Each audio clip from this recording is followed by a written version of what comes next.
এদিকে পদ্মা সেতুর construction yard রক্ষায় নির্মিত তীর রক্ষা বাঁধের একাংশে ভাঙন দেখা দিয়েছে। সোমবার বিকেলে হঠাৎ ধসে যায় শরীয়তপুরের জাজিরার মাঝির ঘাটের ২০০ মিটার এলাকা। নদীগর্ভে বিলীন হয়ে যায় অন্তত ৮টি বসতঘর ও ৫টি ব্যবসা প্রতিষ্ঠান। ভাঙনের হাত থেকে রক্ষা পেতে দ্রুত সরিয়ে নেওয়া হয় নদীপাড়ের বসতঘর।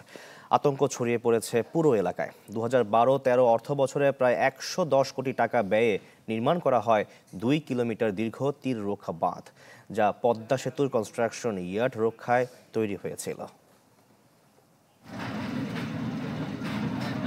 কি পরিমাণ দোকানপাট ছিল, তারপরে আপনার বাড়িঘর ছিল।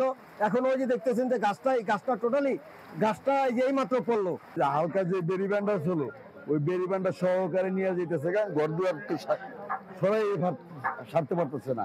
অনেক ভাঙন বা অনেক দিন ধরে এটার জন্য অনেকে আবেদন করা হইতেছে। এটার জন্য বলছে, একাধিকবার বলা হয়েছে যে এটা বন্ধ ব্যবস্থা করা হবে, এ পর্যন্ত করা হয় নাই।